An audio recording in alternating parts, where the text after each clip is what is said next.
Alright, in this video I'm going to show you how to finish off the roof for your new shed. There's lots to cover. I'm going to be moving really quickly, so let's get right into it. You can see I chose these 3-tab shingles. They're easy to install and relatively inexpensive, but I'm kind of getting ahead of myself. Let's start with this big mistake that I made. Way back when I framed this shed, I put this 15-pound roofing felt on the roof to provide just a little bit of protection from the weather. And with the heat and the water that came in the form of rain, this felt did not fare well at all. It shrank really bad, it curled up at the edges, it shrank to the point that it actually pulled through a lot of these nails that were being used to hold it up. And so I'm going to have to replace all of it. All of it's going to have to come off. So I actually started by just cutting off the lowest part of it because I needed to put up this drip edge very first. So this is the kind of style of drip edge that I'm using. I think it's called the D edge, D as in David. And you can cut it really easily with these kind of tin snips. I'm not sure if this is made of aluminum or something like steel or something else, but you can pick up this drip edge at your local big box store. Just cut it to the correct lengths and make sure any areas that need to overlap, because it's, a long edge, make sure you give it a nice, 6 or 8 inches of overlap so that you minimize how much water might possibly get in back behind there. These drip edges are installed just by pounding nails through the upper portion of them where they're overlapping the roof. And once I finished getting the drip edge installed and the old destroyed felt removed from the roof, I was ready to roll out some new 30-pound felt and get ready to install that. Now I'm using my back porch as a template because it's almost exactly the right width. My porch is 20 feet wide and the shed is about 19.5 or so. So this is going to give me just a little bit of overlap at both ends. I found if I just used the edge of the porch as a straight edge to cut, it worked out really well. Then I could roll up one strip at a time, carry it up the ladder pretty easily because it's light when it's small, and then just use the staple gun to fasten it down.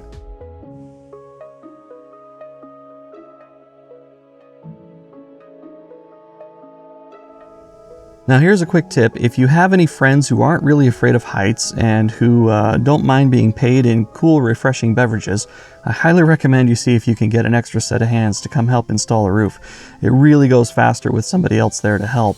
And so huge shout out to my buddy Spencer, who came and spent the day with me in 102-degree heat to get this roof installed. Thank you very much. So once we had the felt laid out and made sure we overlapped each course of felt, we trimmed off the edge right flush with the edge of the roof and made sure that the felt overlapped over the top of the drip edge at the bottom so that we could put the drip edge on the side. Now you'll see that this is kind of a funny way to overlap things. You want to go drip edge on the side, then felt, then drip edge on the bottom. This makes sure that any water that might get in under the shingles is directed away from the wood part of the roof so you won't get anything rotting. Alright, so we've got all the felt installed, the drip edges are installed all the way around, we're ready to start shingling. So the first thing you need to do with shingling is what's called a starter strip. Now you can go buy bundles of starter strips, but they were actually more expensive than a bundle of shingles. So I decided to just make my own. I didn't need very many, you only need them on the lowest edge of the roof. So to make a starter strip, all you do is take a regular shingle and flip it over so you're cutting through the back, and just use a regular utility knife or razor, and it cuts really easily. Just cut off the tabs of the shingle. Just make sure that you keep the line of tar that's on the front of the shingle. Make sure that that stays on the starting strip that you're going to keep, because you'll need that to hold down your first course of shingles at the edge of the roof. Once you have your starting strips all cut, then you can line them up perfectly flush with the edges of your drip edge and just nail them in with a couple of nails per starting strip. Now you can see here the way that I'm getting these put onto the roof, I've made sure that the tar is down at the very bottom edge, and this is really important because that tar is going to adhere to the underside of your first course of shingles and kind of hold them down against any strong winds or strong weather that may come and try and blow those shingles up and off the roof. Once you get your starting strips on, then you're ready to start your first courses of shingles. Now for me this was a little tricky to understand exactly what was going on, but once I figured out the pattern it was really quite simple. See, what you want to do is you want to make sure that you're never going to have any gaps in your shingles from one row to the next or one course to the next. In particular, you never want to have any of the gaps from where you have to, shingles are going to have gaps in between them as you lay them down. You never want to have the gaps line up, either in the tabs or in the edges of the shingles themselves. So what you'll see I'm doing here is I'm cutting these shingles to specific sizes so that I can have a certain amount of offset on every row or every course of shingles that I put up on the roof. Now those sizes that I decided were a half-size tab, a full-size tab, then a tab and a half. You can see I'm just increasing a half of a tab for each one, and 2 full tabs, and then 2 full tabs and a half, and then of course just full shingles. All right, so once those are all cut, I like to start with the half tab size first. Line that up on the very edge so that you have a little bit of overhang both at the very bottom and along the rake edge of your roof. That'll help make sure that any water that's going to be dripping right off the edge doesn't try and suck back up under your shingles or under your drip edge.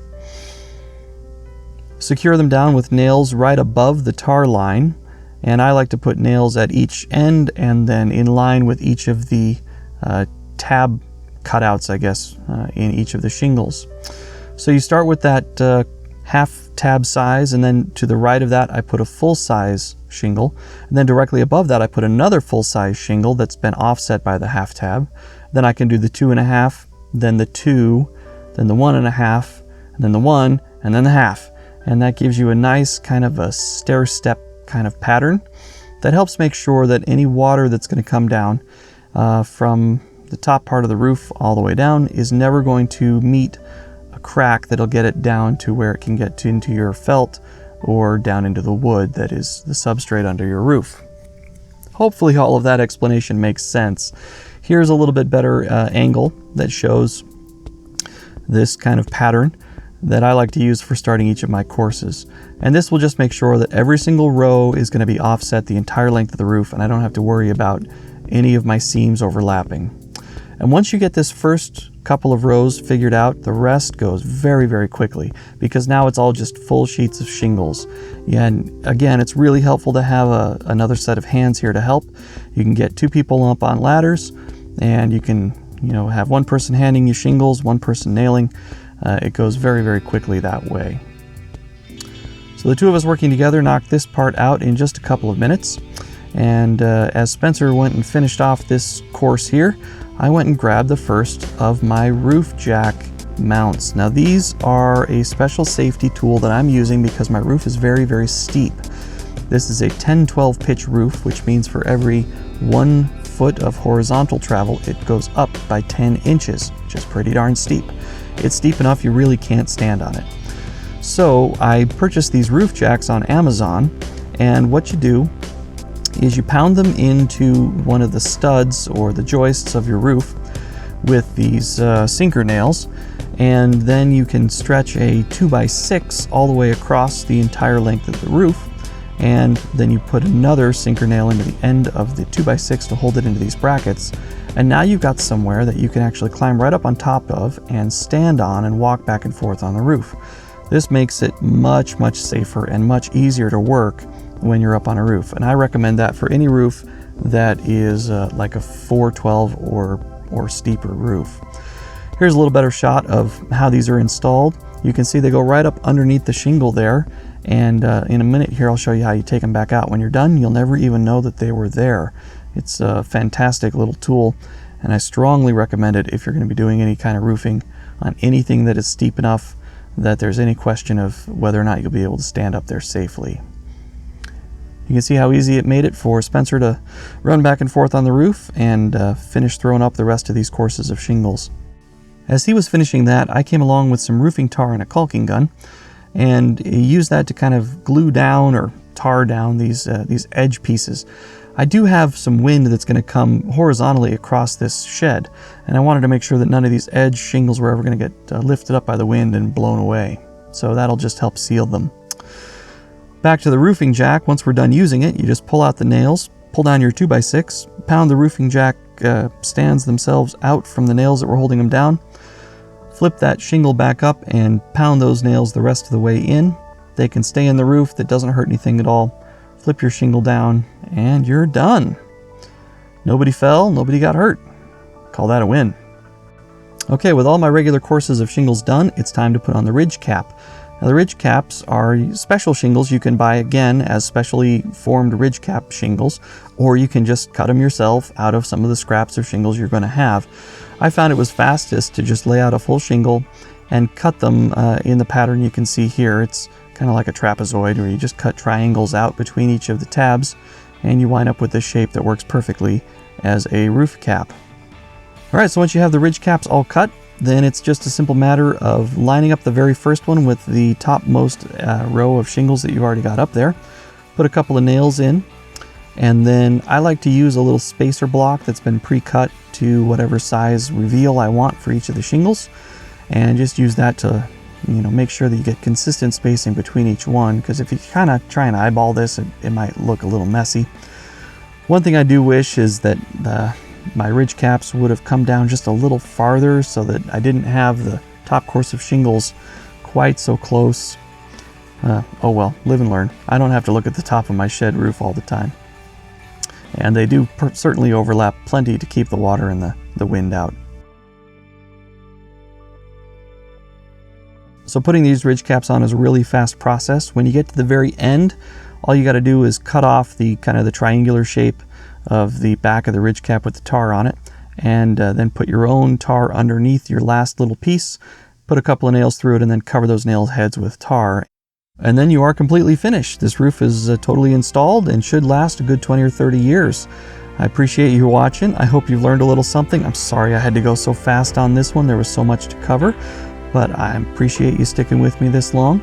If you have any questions, noticed anything that I did wrong, let me know down in the comments. And as always, thank you very, very much for watching.